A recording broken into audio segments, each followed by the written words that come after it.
दूर दूर से पधारे हुए बड़े बूढ़े बुजुर्ग पिता व दादा एवं माता अनुसुईया के चरित्रों को चरितार्थ करने वाली हमारी मातृशक्ति, इन सभी को इस व्यास मंच की ओर से प्रेम भरा राधे राधे। तो आइए हम आज की पावन पुनीत कथा में प्रवेश करते हैं। और कथा में प्रवेश करने से पूर्व तन मन और वाणी को पवित्र करने के लिए हरिनाम संकीर्तन।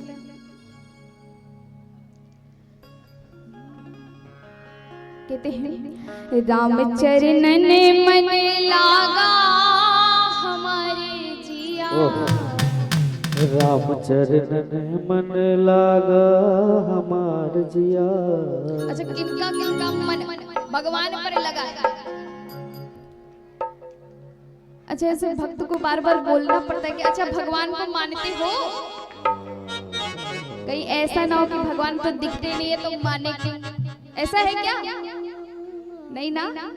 उठाइए जरा दोनों हाथ, हमारे भैया लोग सभी दोनों हाथों को उठा करके। और पहले तो बोलना पड़ेगा कि मैं ही कितना बोलूं, आप लोगों को भी तो बोलना है कि राम चरणन मन लागा हमारे जिया। सुनाई नहीं दे रहा है भैया? थोड़ा और जोर से। राम चरणन मन लागा हमारे जिया।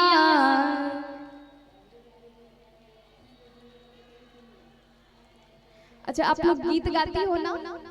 गाती हो? उसमें आवाज कितना तेज रहता है, तो इसमें इतना धीमे क्यों? समझ में नहीं आता? अरे इतने अच्छे से तो समझ में आता है। बोलिए राम चरणन मन लागा हमारे जिया।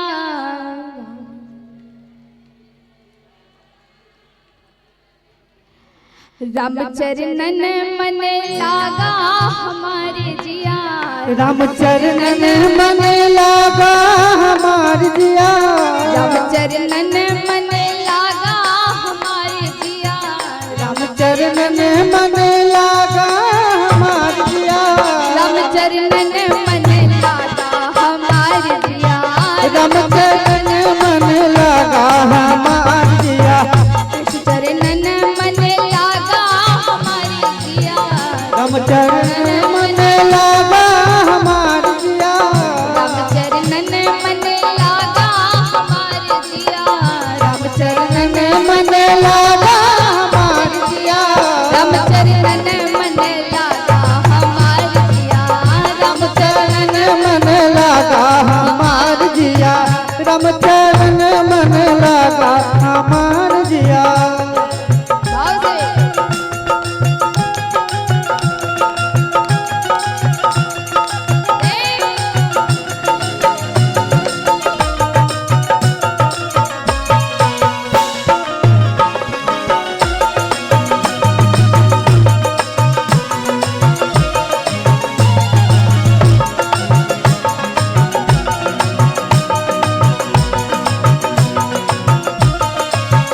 राम चरण मन लागा हमार जिया। राम चरण मन लागा हमार जिया। कहते हैं कि बाबा जिस प्रकार से आपने सबको तारा है उसी प्रकार से हमें भी तारना है। ठीक? जिन चरणन से सबरी तर गई। जिन चरणन से सबरी तर गई। जिन चरणन से सबरी तर गई। जिन चरण से सबरी चर गई। सबरी सबरी तर गई। तर गई सबरी तर गई सबरी। तर गई सबरी हो सबरी तर गई। तर गई सबरी जी तर गई सबरी। वही चरणन मन लागा हमारी जिया। राम चरण मन लागा हमार जिया। राम चरण मन लागा हमार जिया। राम चरणन मन लागा हमारी जिया।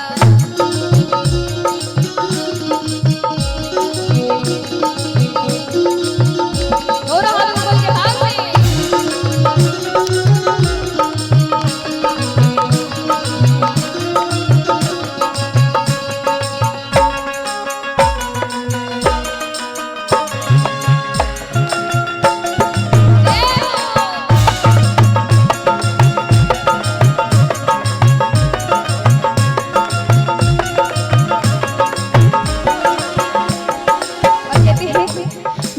चरणन से अहिल्या तर गई, चरणन से अहिल्या तर गई, चरणन से अहिल्या तर गई, चरणन से अहिल्या तर गई, अहिल्या, अहिल्या तर गई, तर गई अहिल्या, अहिल्या तर गई। वही चरणन मन लागा हमार जिया, वही चरण मन लागा हमार जिया, राम चरणन मन लागा हमार जिया, राम चरणन मन लागा हमार जिया।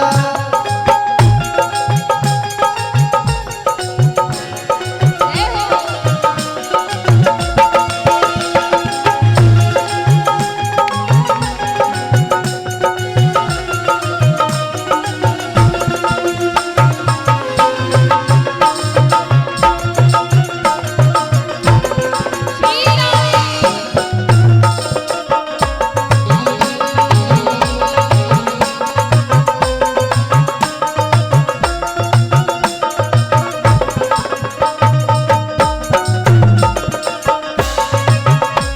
चरण मन लागा हमार जिया, राम चरण मन लागा हमार जिया, राम चरण मन लागा हमार जिया।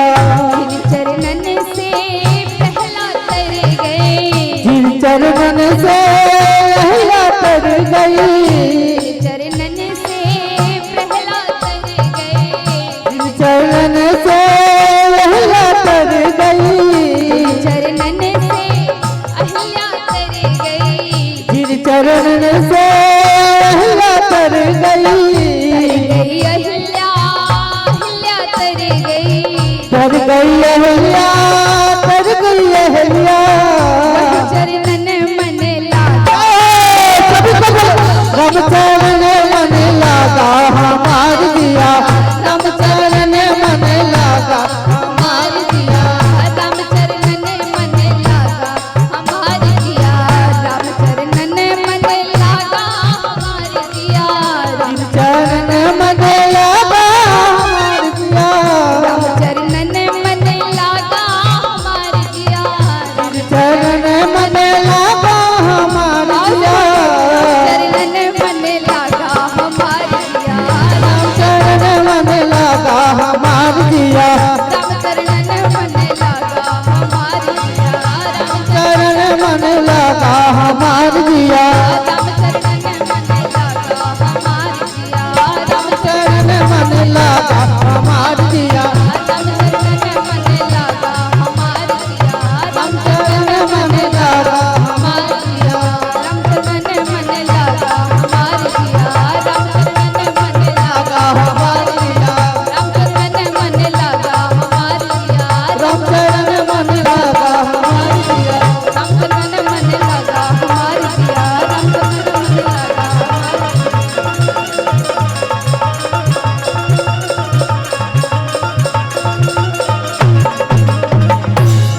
बोले कृष्ण कन्हैया लाल की जय, राघवेंद्र सरकार की जय। तो आइए हम आज की पावन पुनीत कथा में प्रवेश करते हैं। कल हमने श्रवण किया कि किस प्रकार से आत्मदेव जी श्री वृंदावन धाम को जाते हैं, किस प्रकार से उनके बेटे ने उनको परेशान किया। इसी प्रकार से बड़ा ही प्यारा, बड़ा ही सुंदर एक दृष्टांत आता है कि एक गांव में एक परिवार रहा करता, एक माँ, एक पिता और एक लौता उनका बेटा था। एक लौता बेटा था, वो इतने गरीब थे कि रात को खाते तो सुबह का पता नहीं, सुबह खाते तो रात का पता नहीं।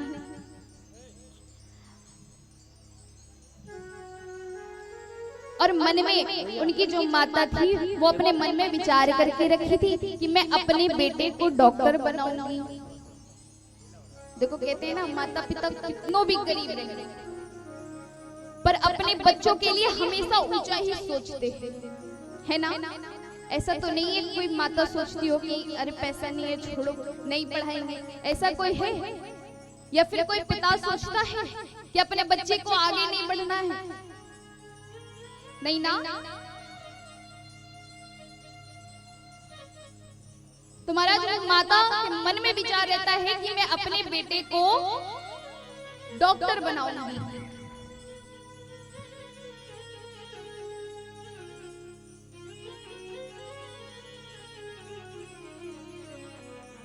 माइक उठा दीजिए भैया थोड़ा सा।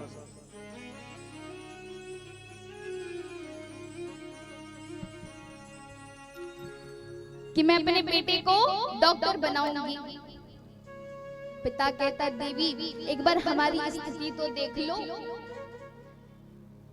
क्या हमसे हो पाएगा? अरे डॉक्टर बनाने के लिए कितने पैसे लगेंगे? तो माता कहती है कि चाहे कितना पैसा लगे पर मैं अपने बेटे को डॉक्टर ही बनाऊंगी। अभी एक टाइम काम कर रहे हैं, 2 टाइम काम कर लेंगे, थोड़ी और मेहनत कर लेंगे, पर मैं अपने बेटे को डॉक्टर ही बनाऊंगी। आज माता पिता दोनों ही बड़ी ही मेहनत करते हैं, खुद कम खाते हैं, पर अपने बेटे को बड़े ही अच्छे स्कूल में दाखिला करवाते हैं।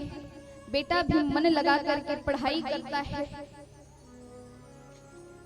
बड़ा ही मन लगा करके पढ़ाई करता है।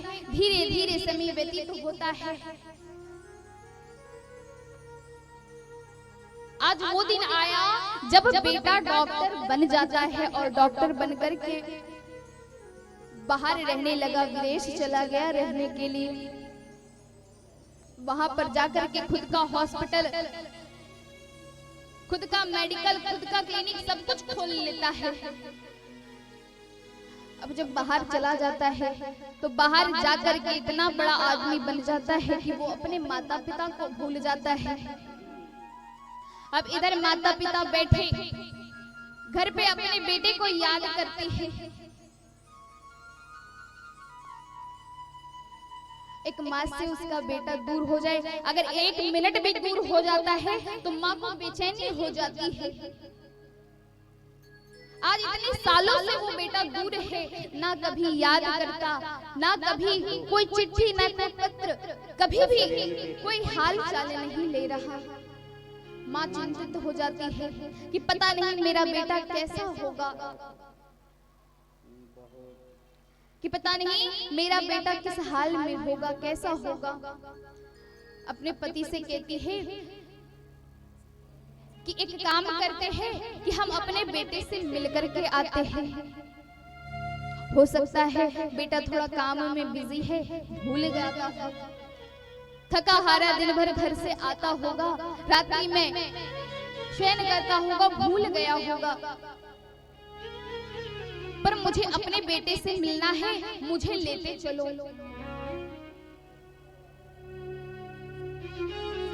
अब महाराज उनके पास तो पैसे थे नहीं उतना कि वो विदेश जाए, अपने मकान को गिरवी रख देते हैं और अपने बेटे से मिलने के लिए विदेश चले जाते हैं। अब गए, देखा बेटे के घर के पास पहुंचते हैं, मकान के पास पहुंचा है, बाहर में बहुत सारे नौकर चाकर है घर में। अब जब दरवाजे के बाहर आकर के खड़े होते हैं तो जिस प्रकार से उस माता पिता का वेशभूषा था, वहां के लोग पूछने लगते हैं, अरे तुम कौन हो, अंदर क्यों आ रहे हो? उसने कहा कि इस मकान का जो मालिक है ना, हम उनके माता पिता हैं। एक बार उनको जाकर के कह दो कि तुम्हारे माता पिता आए हैं मिलने के लिए। देखो आजकल के लोगों का क्या है, कंपेयर करना, एक दूसरे से कंपेयर करते हैं। वो कहता है कि कहां ये इतने बड़े मालिक, और कहा ये किस प्रकार से आप इनके माता पिता लगते हो, बड़ा ही भला बुरा कहने लगते हैं। और कहा कि अभी इंतजार करो, वो कुछ काम से बाहर गए हैं, जब वो आएंगे तब मैं कह दूंगा। घर के बाहर ही एक कमरा था, उसी कमरे में ले जाकर के बिठा देते हैं। आज दिन भर से माता पिता भूखे प्यासे उस कमरे में अपने बेटे से मिलने के लिए इंतजार करते हैं। आज जैसे ही शाम को बेटा आया तो नौकर चाकर जाकर के कहते हैं कि दो बूढ़े व्यक्ति आए हैं और वो खुद को आपके माता पिता बतला रहे हैं। आज बेटा सुनता है, आता है, आकर के देखता है अपने माता पिता को। देखिए, जब हमारे पास धन दौलत आ जाती है ना, जब हम ज्यादा कमाने लगते हैं तो सबसे पहले हमारे अंदर क्या आता है? ज्यादा पैसा हो जाए तो क्या आता है? सबसे पहले अभिमान आता है। अब अभी मेरे पास बहुत धन है, आपके पास नहीं है, मेरे अंदर भी अभिमान आ सकता है कि आजकल सबसे ज्यादा अभिमान, अगर हम कुछ ज्यादा कर ले तो हम सबको नीचा दिखाने लगते हैं। एक दो पूजा पाठ करवा ले तो खुद को महान समझने लगते हैं कि सबसे ज्यादा हमारे अंदर अभिमान आ जाता है। आज उसी प्रकार से इसको अभिमान हो जाता है और अभिमान में वो अपने माता पिता को प्रणाम करना भी भूल जाता है। आज वो माता अपने बेटे को जैसे ही देखती है गले से लगा लेती है, रोने लगती है। आज इतना रोया है कि रोते रोते उनका स्वास्थ्य बिगड़ जाता है। बेटे अपना ही हॉस्पिटल में ले जाकर के उनका इलाज करवाता है। आज जब इलाज करवाया, इलाज करवा करके जब वो ठीक हो जाती है तो बेटा आता है। बेटा आकर के अपनी माता के हाथ में इतना लंबा लिस्ट पकड़वाता है। माता बोलती है कि बेटा मैं तो पढ़ी लिखी हूं नहीं, ये क्या है, ये किस चीज का है? बेटा कहता है माँ, ये जो तुम्हारे इलाज में जितना खर्च हुआ है ना, ये उसका बिल है। कि जितना तुम्हारे इलाज में दवाई में खर्च हुए हैं, ये उसका बिल है। आज जैसे ही उस माँ ने इस बात को सुनी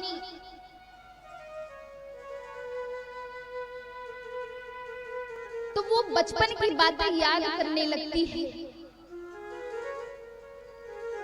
कि किस प्रकार से मैंने इसको पाल पोस करके बड़ा किया था, किस प्रकार से हमने इसको इस स्थान पर लाया है।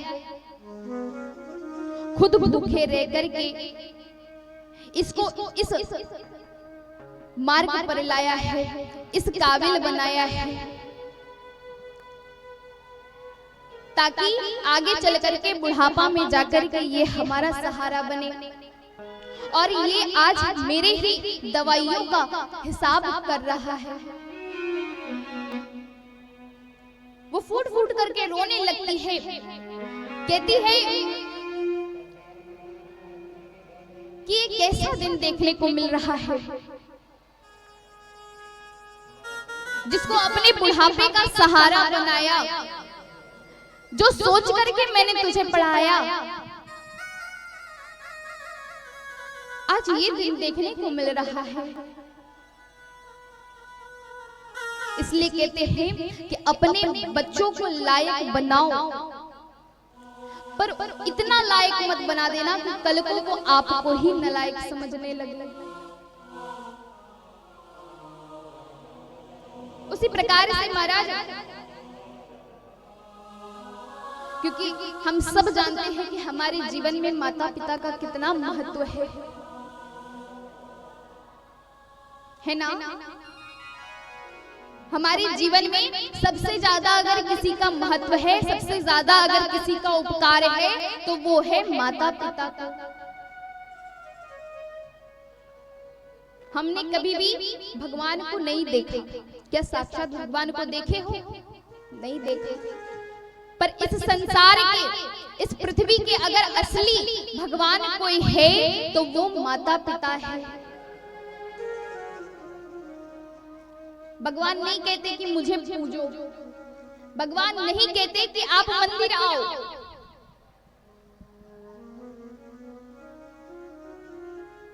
वो नहीं कहते कि एक दिन भी तुम मंदिर आओ, मुझे फल चढ़ाओ, प्रसाद चढ़ाओ, मेरा पूजन करो।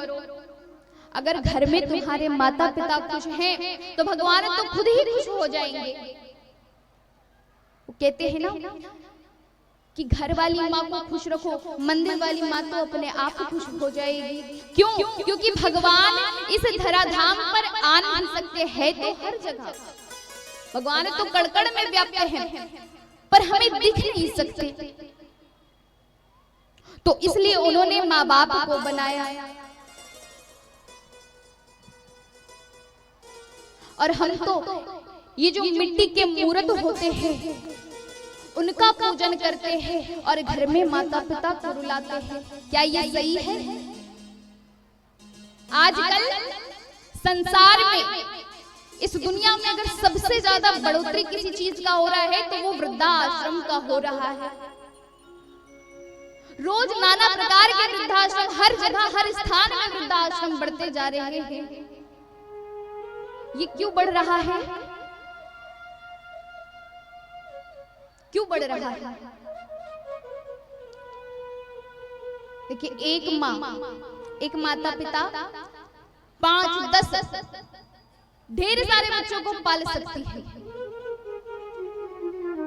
कि एक माँ 10 बच्चों को पाल सकती है, पर उन 10 बच्चों से एक माँ बाप नहीं पाले जाते।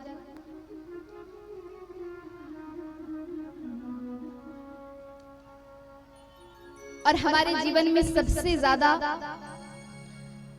अगर उपकार है तो माता पिता का ही है, जिसे हम जीवन भर चाहे अपने माता पिता के लिए कुछ भी क्यों ना कर ले, पर इस उपकार को हम कभी नहीं पूर्ण कर सकते हैं, चाहे कितनी भी कोशिश कर ले,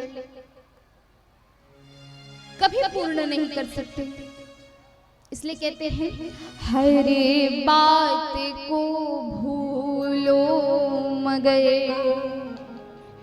माँ बाप को मत भूलना। क्यों नहीं भूलना? उपकार इनके लाखों हैं, इस बात को मत भूलना कि इनके उपकार लाखों है हमारे ऊपर। इस उपकार को कभी भी हम पूर्ण नहीं कर सकते, चाहे कितनी भी कोशिश कर ले। एक माँ अपने बच्चों के लिए दिन भर भूखी रहती है, पर बताओ क्या कोई बच्चा अपने माँ के लिए दिन भर भूखा रहता है? अच्छा माताएं, आप लोग जिद्या पूजा जानती होंगी ना? इधर होता है, उसमें निर्जला व्रत रखा जाता है। किसके लिए रखा जाता है? बच्चों के लिए रखा जाता है ना। तो एक माता पिता अपने बच्चों के लिए दिन भर भूखे रह सकते हैं, पर क्या कोई बच्चा अपने माँ के लिए भूखा रहता है? नहीं रहता।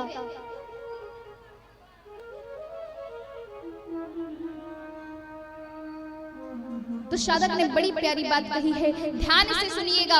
हर बात को भूलो मगर माँ बाप को मत भूलना। हर बात को भूलो मगर माँ बाप को मत भूलना। उपकार इनके लाखों हैं, इस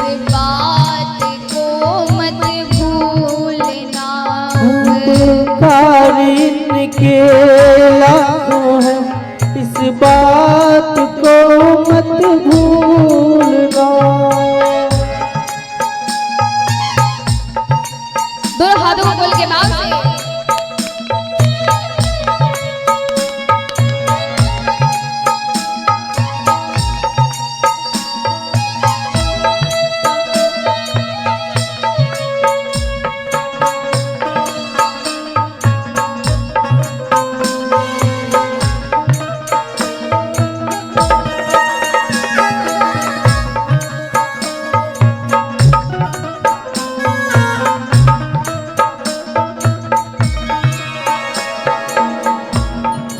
कहते हैं कि इस धरती पर भगवान स्वयं नहीं आ सकते, इसलिए उन्होंने माँ बाप को बनाया और हम उन्हीं को भूल जाते हैं।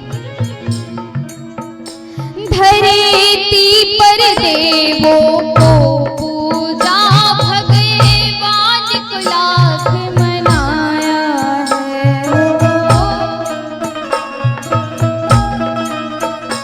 धरती पर देवों को पूजा भगवान को लाख मनाया है। तब तेरी सूरत पाई है, संसार में तुझको बुलाया है।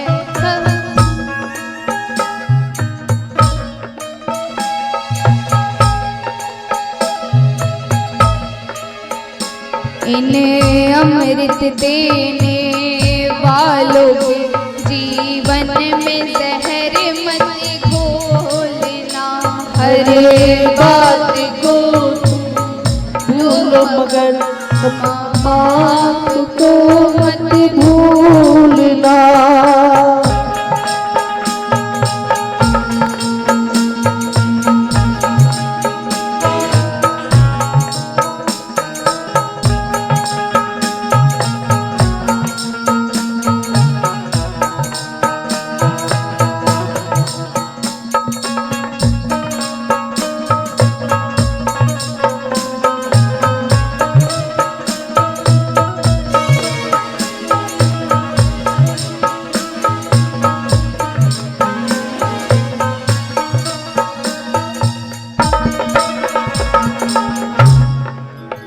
प्रकार से एक माता 9 महीने तक अपने गर्भ में एक बालक को धारण करके रखती है,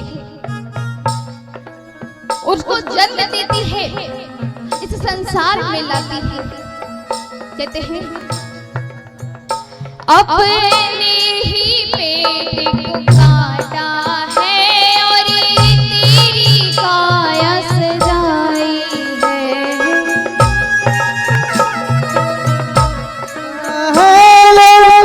तेरी काया सजाया है।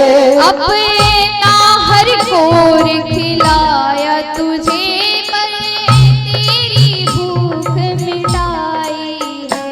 अपना हर कोर खिलाया मगन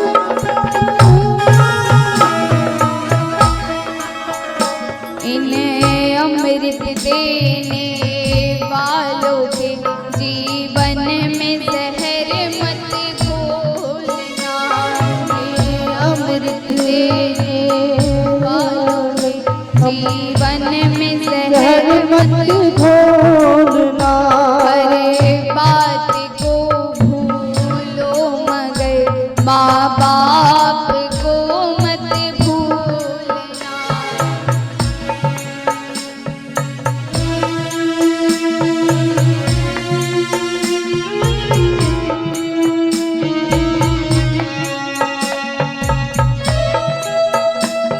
दोनों हाथों को खोल के भाव से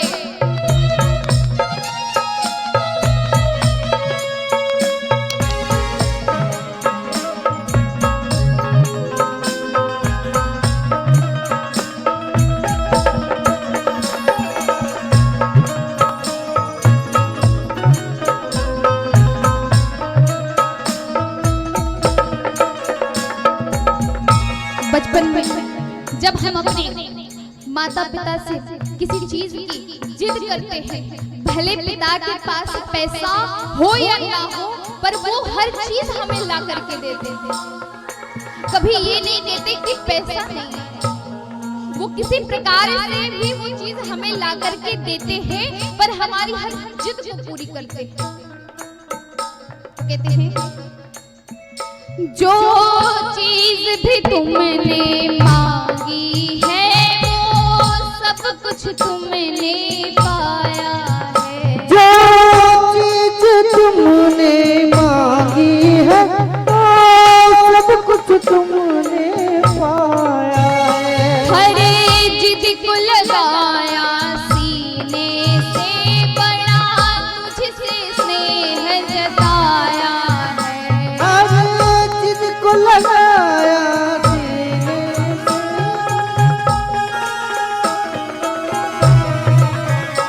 इन्हें प्यार लुटाने वालों के जीवन में जहर मत घोलना।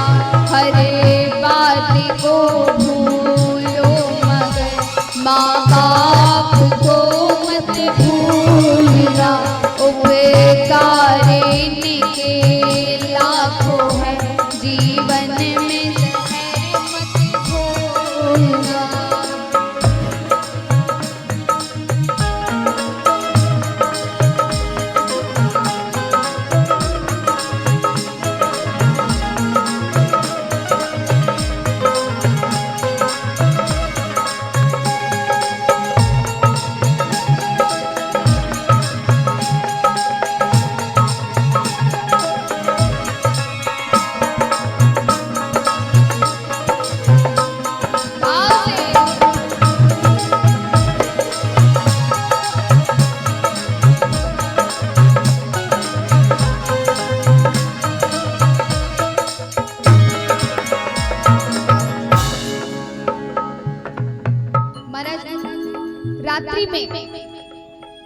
रात्रि में हम जब नहीं सोते हैं तो रात भर हमारे माता पिता हमारे लिए जगते हैं, है ना।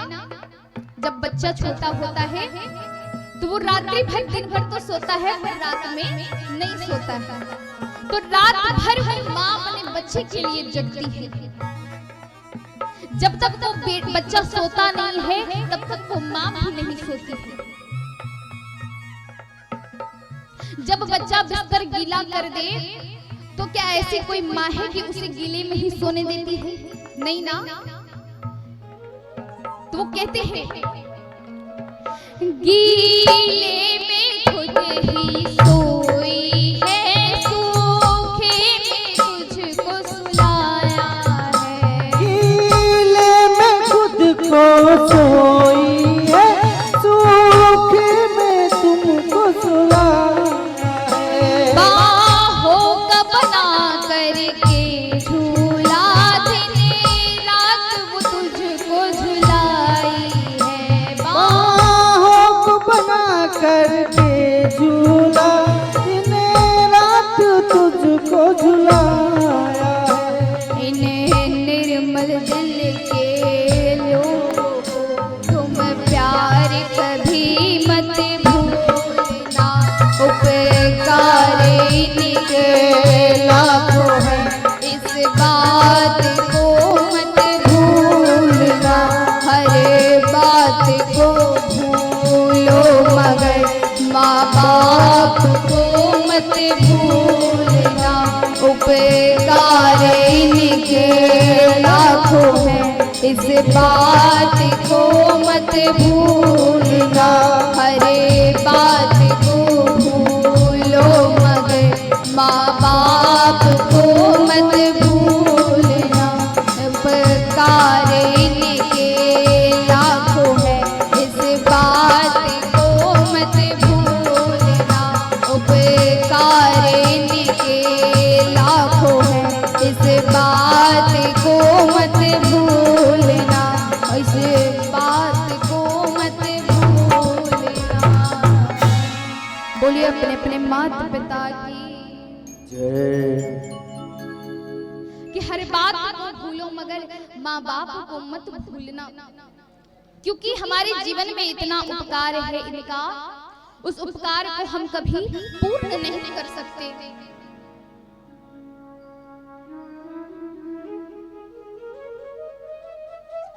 एक माँ ही ऐसा होती है जो अपने बच्चों को बिना कहे ही पहचान लेती है। महाराज एक बेटी थी,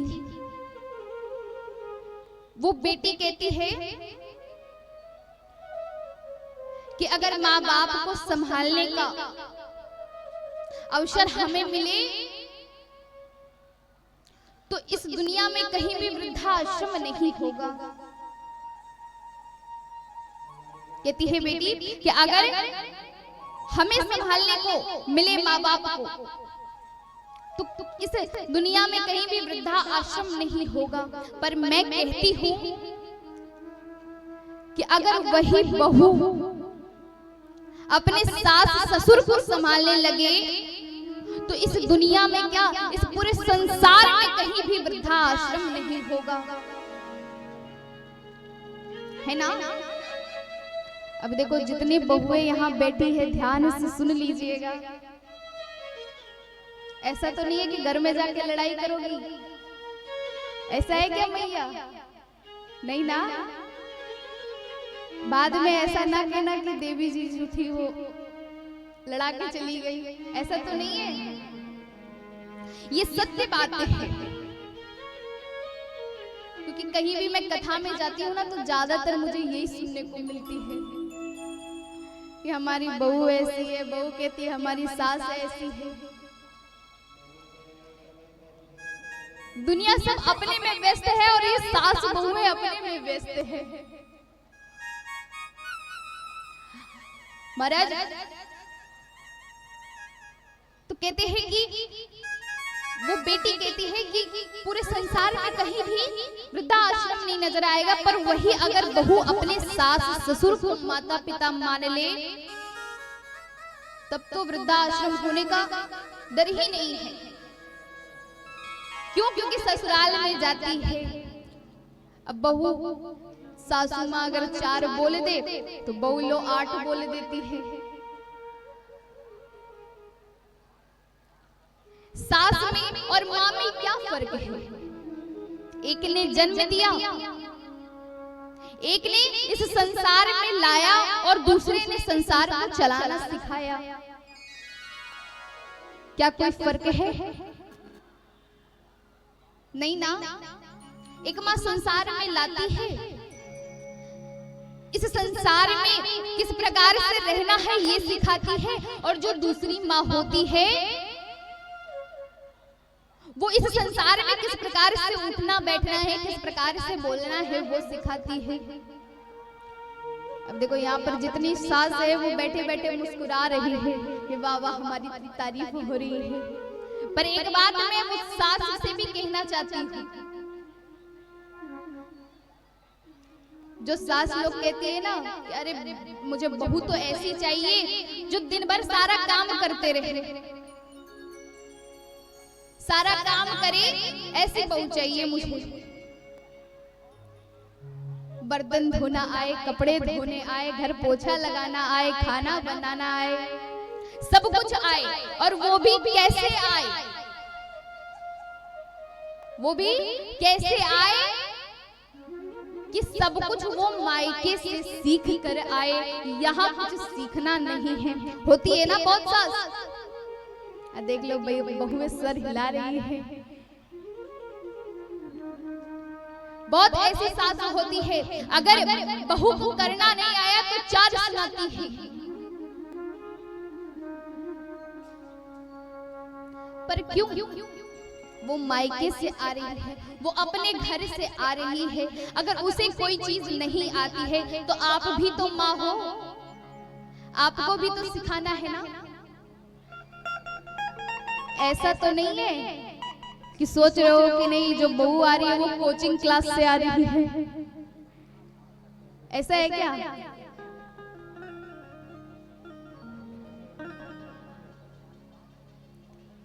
तो ऐसा नहीं होना चाहिए। माँ तो माँ होती है, और वैसे भी कहते हैं कि बेटी बहू के 2 घर होते हैं, वो 2 कुलों को संभालती है। विवाह से पहले अपने घर को, विवाह के बाद अपने ससुराल को संभालती है।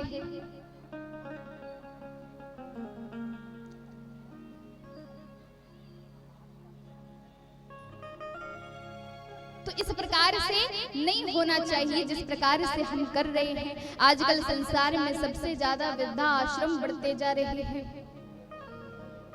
तो माँ से बढ़कर के कोई नहीं है इस दुनिया में। कहते हैं कि अगर एक बार धन चला जाए तो वो भी वापस आ सकता है, एक बार गाड़ी चली जाए तो वो भी वापस आ सकती है, मकान चला जाए तो दूसरा खरीद लेंगे। पर एक बात बताओ, अगर एक बार माँ बाप चले गए तो क्या वो वापस आ सकते हैं? ला पाओगे वापस? कभी नहीं। तो जब तक साथ है तब तक तो सेवा करनी पड़ेगी ना।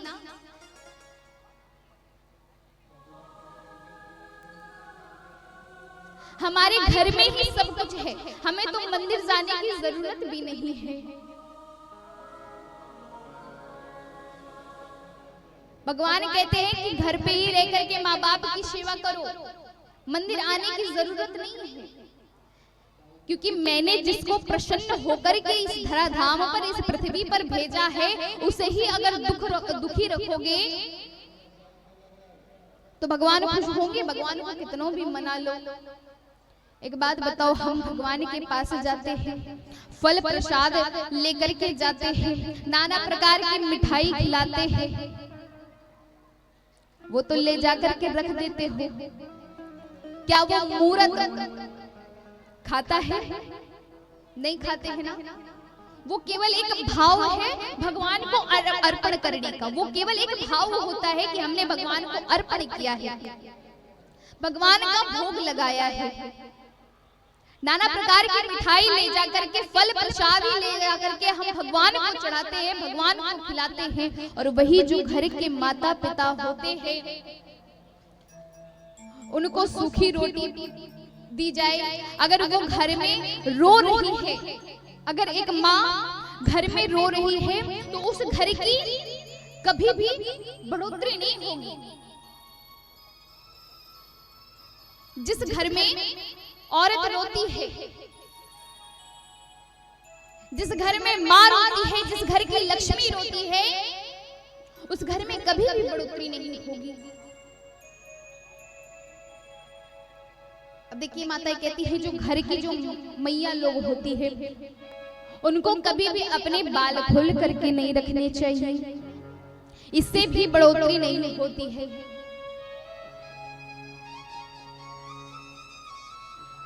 हम जो ये सिंदूर लगाते हैं माथे में, आजकल तो फैशन हो गया है, थोड़ा सा लगाया, वो भी थोड़ा सा लगा करके बाल इधर ढक दो सिंदूर को।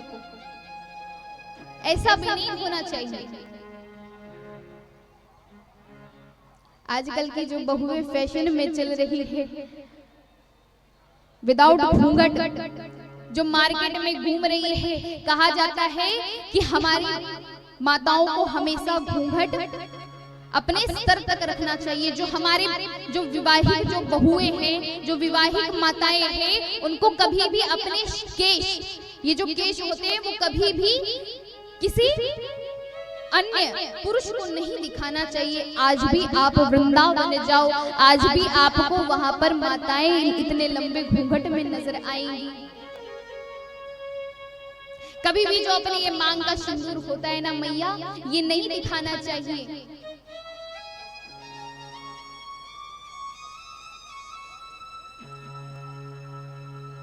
तो इसलिए कहते हैं कि इस संसार में माँ बाप से बढ़कर के और कोई नहीं है, इसलिए इनको खुश रखो, भगवान तो अपने आप खुश हो जाएंगे।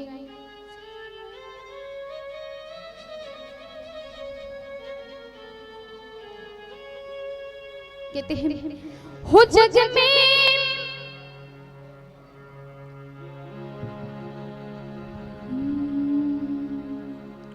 हो जग में माए बिना के हुए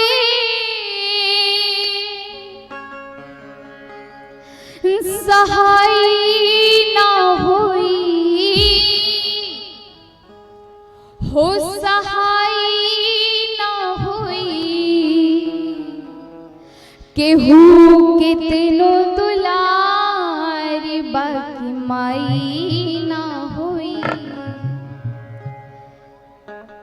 क्या कोई माता के इतना स्नेह कर पाएगा? नहीं कर पाएगा। क्योंकि जब हम बाहर जाए, पत्नी फोन करके बोलती है अजी सुनते हो ये लेते आना, श्रृंगार का सामान लेते आना। बहन फोन करती है कि भैया बाहर गए हो तो कपड़े लेते आना। बच्चे फोन करते हैं कि बाहर गए हो तो खिलौना लेते आना पापा मेरे लिए। पर एक माँ ही ऐसी होती है जो फोन करके पूछती है कि बेटा कुछ खाया या नहीं खाया, है ना? अभी मैं इतने दिन घर से बाहर हूं ना, मेरी मियाँ दिन भर में कम से कम 3-4 बार फोन करके पूछ लेती है कुछ खाया या नहीं खाया। ऐसी होती है माँ। कहते हैं केहू के तेनो दुलारी बाकी माई ना होई। हो जग में माई बिना के हुए, हो जग में माई बिना के हुए। अरे सहाय ना होई,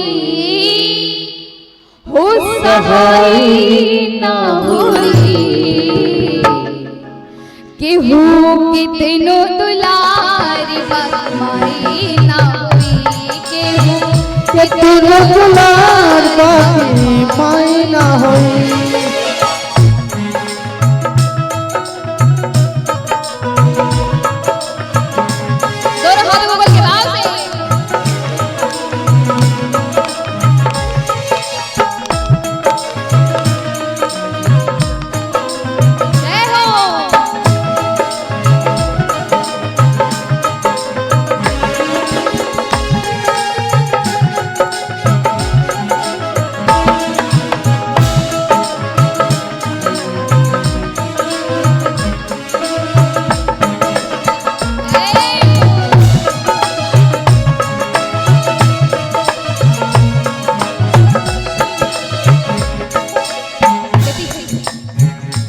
दुख दुख रतिया दिनवा सहली, वो दिन भर सुख दुख सहती है, पर फिर भी कभी भी अपने बच्चों से शिकायत नहीं करती। कभी भी एक माता, बच्चा देखो जब बाहर से बच्चा आता है तो सबसे पहले किसको ढूंढता है? घर में सब रहे, घर में पूरा परिवार है, पर अगर माँ नहीं दिखती है तो बच्चा सबसे पूछता है कि अरे माँ कहाँ गई, माँ कहाँ गई।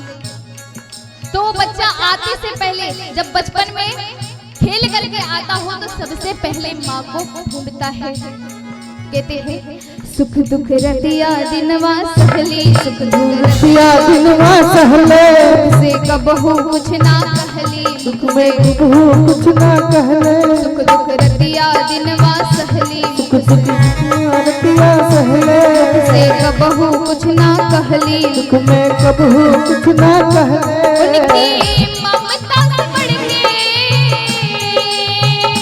उनकी ममता से बढ़ के मिठाई ना हुई, मिठाई ना हुई। केहू के तेनो दुलारी माई ना हुई। केहू के तेनो दुलारी माई ना हुई।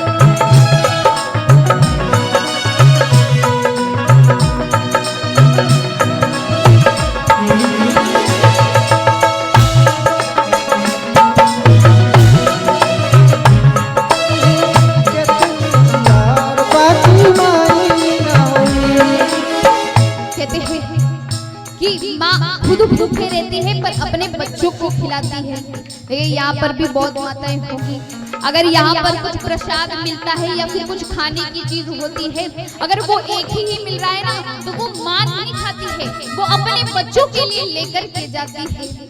तो कहते हैं अपने सूखल पाकल खाके, अपने सूखल पाकल खाके, सबके धर्म बचा के, घर में सबके बचा के, अपने सूखल पाकल खाके, अपने सूखल पाकल खाके, रख ली सबके धर्म बचा के, घर में बचा के, उनके रोज रुआएगा, उनके रोज रुआएगा, भलाई न हुई, भलाई न हुई, केहू कितनो दुलारी बधाई न हुई, केहू कितनो दुलारी बधाई न हुई। अपने माता पिता के लिए खोल के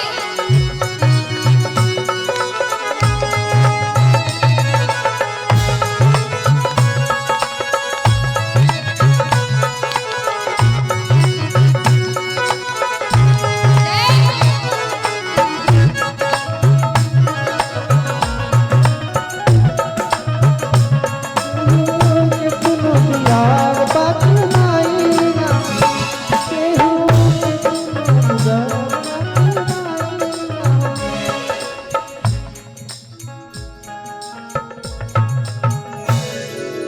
कि केहू कितनो दुलारी बाकी माई ना हुई, कि कोई कितना भी प्यार कर ले पर एक माँ के जितना प्यार कोई नहीं कर सकता। तो महाराज इसी प्रकार से एक माँ होती है। अब कहते हैं कि जब हम कुछ अच्छा करते हैं तो हम क्या कहते हैं कि ये हमने किया, कहते हैं ना। अब देखो हम कुछ अच्छा कर रहे हैं, अच्छा कर रहे हैं तो वो कहते हैं कि अरे ये तो मैंने किया। कोई पूछता है तो क्या कहते हैं कि ये हमने किया। कोई दुकान है या फिर कोई बिजनेस है, अगर वो तरक्की कर रहा है तो लोग पूछते हैं कि कैसे हुआ, तो कहते हैं कि अरे हमने किया है, हमारी मेहनत है। पर अगर उसी में खराबी हो जाए, अगर वो खराब है, अगर उसमें बढ़ोतरी नहीं हो रही है तो क्या कहते हैं कि अरे भगवान की इच्छा है, भगवान ने किया है, उनका ही देन है, लगता है उनकी इच्छा नहीं है इसलिए नहीं हो रहा है ना। कहते हो ना भैया, कहते हो।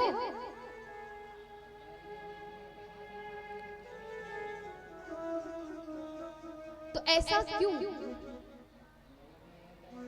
कहते एक संत थे, उनका आश्रम बड़ा ही सुंदर था। अपने आश्रम को बड़ा ही सुंदर सजा करके रखते, नाना प्रकार के फूल पौधे फलों के वृक्ष लगा करके अपने आश्रम में रखे थे।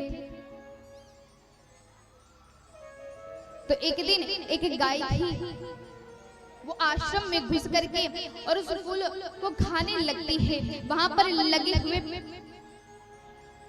फल के पौधों को खाने लगती है। अब जैसे ही संत ने देखा, अब संत ने देखा तो गुस्सा आ गया कि इतने मेहनत से लगाया है और आकर के खा रही है, तो गुस्सा हो जाती है। अब जैसे ही क्रोधित हुए तो डंडा लाते हैं और जोर से उस गाय पर प्रहार करते हैं, जोर से मारते हैं। आज जैसे ही मारा है तो उस गौ की मृत्यु हो जाती है। अब गौ की मृत्यु हो गई तो गौ हत्या लग गया। अब गौ हत्या लग गया तो उस संत को गौ हत्या लेने के लिए आई। अब गौ हत्या लेने के लिए आई तो संत से आकर के कहा कि संत सावधान, मैं तुम्हें लेने आई हूँ। संत ने कहा अरे आप कौन? कहा कि मैं गौहत्या हूँ, जिस गौ को तुमने मारा है उसका गौहत्या लगा है, मैं तुम्हें लेने आई हूँ, अब तुम हमारे साथ चलो। अब महाराज वो संत कहते हैं अच्छा, वो कहते हैं अच्छा मैंने कैसे किया बताओ? ये तो इन हाथों ने किया है। अब ये इन हाथों ने किया है और हाथ को चलाने वाले कौन है? तो इंद्रदेव है, तो आप इंद्रदेव के पास जाइए। बोले अच्छा। अब वो गौहत्या इंद्रदेव के पास जाती है। इंद्रदेव को जाकर के कहा कि इंद्रदेव सावधान, मैं तुम्हें लेने आई हूँ। अब इंद्रदेव जी कहते हैं कि मुझे क्यों लेने आई हो? अब कहा कि मैं आपको लेने आया हूँ क्योंकि एक संत ने एक गौ का हत्या किया, उनको गौ हत्या लगा, तो उनका कहना है कि ये इन हाथों ने किया है। अब हाथों को चलाने वाले आप हो, इसलिए मैं आपको लेने आई हूँ। अब इंद्रदेव कहते हैं कि अच्छा इन हाथों, ये हाथ चलते कैसे हैं? जब तक ये मन ना कहे तो हाथ चलेगा? नहीं चलेगा। ये बुद्धि का काम है। अब बुद्धि का काम है तो ये तो ब्रह्मा जी संभालते हैं, आप ब्रह्मा जी के पास जाओ। अब ब्रह्मा जी के पास जाती है गौहत्या। ब्रह्मा जी को जाकर के कहती है ब्रह्मदेव सावधान, मैं तुम्हें लेने आया हूं।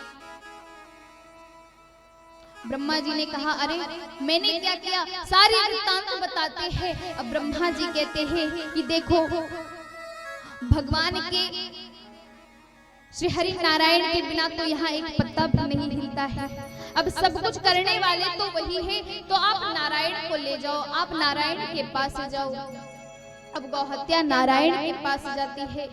अब नारायण के पास जाती है, नारायण को जाकर के कहा कि प्रभु सावधान, मैं आपको लेने आई हूँ। प्रभु ने पूछा क्यों? तो सारी वृत्तांत बताए। भगवान ने कहा अच्छा। अब भगवान एक ब्राह्मण का वेश बना करके उसी संत की कुटिया में जाते हैं, संत के आश्रम में जाते हैं और जाकर के आश्रम की ढेर बड़ाई करने लगते हैं।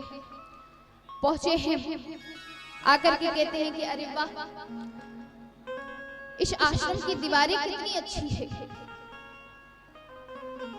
संत के कानों तक आवाज पहुंचती है, संत बाहर आते हैं। अब ब्राह्मण देव प्रशंसा करने लगते हैं कि कितनी सुंदर दीवारें हैं, इसको किसने बनाया? तो वो संत कहता है कि इसको मैंने अपने हाथों से सजाया है। थोड़ा अंदर घुसते हैं, अंदर घुस करके देखा है ढेर प्रकार के फूल लगे हुए हैं, बहुत सारे पौधे लगे हुए हैं। वो ब्राह्मण देव पूछता है कि इन पौधों को किसने लगाया? वो संत कहता है कि मैं अपने हाथों से इनको लगाया हूं। थोड़ा और अंदर जाते हैं, कुटिया को देखा है, कुटिया का सजावट देखा। तो ब्राह्मण देव फिर पूछते हैं कि इस कुटिया को किसने सजाया है? वो संत फिर कहता है कि इस कुटिया को भी मैंने अपने इन हाथों से सजाया है। अब जैसे ही ये बात ब्राह्मण देव सुनते हैं, प्रभु सुनते हैं, तो उनको क्रोध आता है और चिल्ला करके बोलते हैं कि अगर तुमने सब कुछ अपने हाथों से किया है तो ये गौ हत्या भी तो तुमने अपने हाथों से किया, तो वो भगवान का कैसे हो गया? तो हम तो सब कुछ जो अच्छा होता है वो हम खुद का नाम लेते हैं और जो खराब होता है वो भगवान पर सौंप देते हैं। पर करना क्या होता है कि जो अच्छा करो या फिर बुरा करो, सब भगवान को अर्पित करो, सब भगवान पर अर्पित कर देना चाहिए। आप अच्छा कर रहे हो तो भगवान को कहो, बुरा कर रहे हो तो वो भी भगवान पर हो, क्योंकि सुधारने के लिए तो ये बैठे हैं।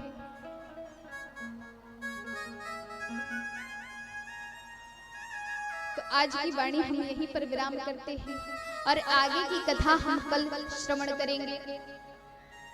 और कल बड़ी ही प्यारी कथा होगी, जिस प्रकार से आप लोगों ने कल कृष्ण जन्म उत्सव लीला के द्वारा सुनी होगी, लीला के द्वारा देखी है। और कल हम कथा के द्वारा बड़े ही आनंदमय से भगवान का जन्म उत्सव मनाएंगे। तो सभी माताओं को कल अवश्य आना है। जो भी माइक से भी जो सुन रहे होंगे अपने घर में बैठ करके, उनसे भी निवेदन है, क्योंकि मैंने कल भी कहा कि ऐसा अवसर बार बार प्राप्त नहीं होने वाला है।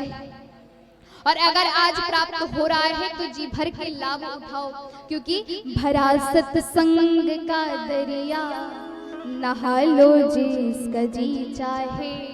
कि ये जो भागवत हो रही है, जो कथा हो रही है, ये सत्संग जो है ये एक समुद्र है। इसमें जितना गोता लगाओगे आपका ही फायदा होगा। तो आइए एक छोटा सा भजन, फिर मैं अपनी वाणी को विराम करूंगी।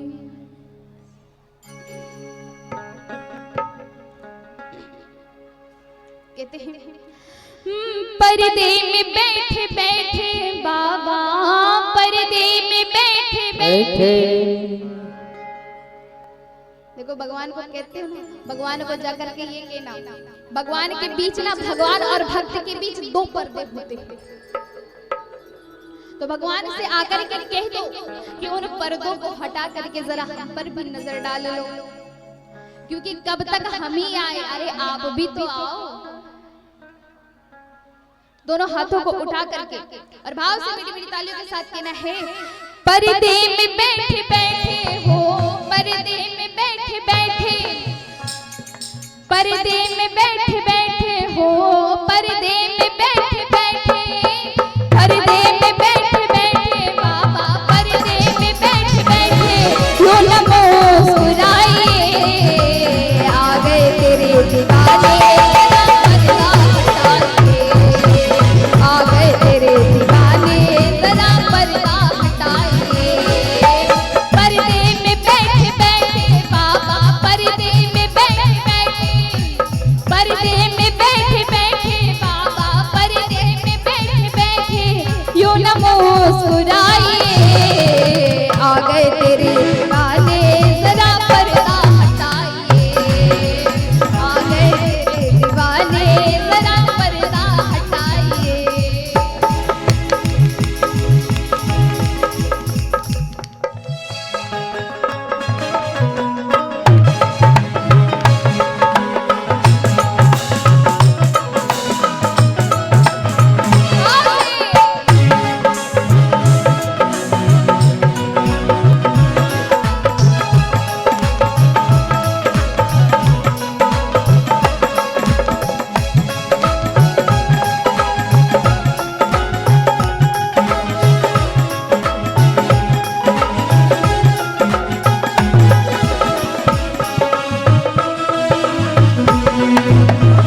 बैठे बैठे पर्दे में बैठे बैठे बाबा पर्दे में बैठे बैठे जरा मुस्कुराइए आ गए तेरे दीवाने जरा पर्दा हटाइए आ गए तेरे दीवाने जरा पर्दा हटाइए पर्दे में बैठे बैठे बाबा पर्दे में बैठे बैठे पर्दे में बैठे बैठे बाबा पर्दे में बैठे बैठे यूं न मुस्कुराइए आ गए तेरे दीवाने जरा पर्दा हटाइए आए तेरे दीवाने जरा पर्दा हटाइए आ गए तेरे दीवाने जरा पर्दा हटाइए आ गए तेरे दीवाने जरा पर्दा हटाइए आ गए तेरे दीवाने जरा पर्दा हटाइए।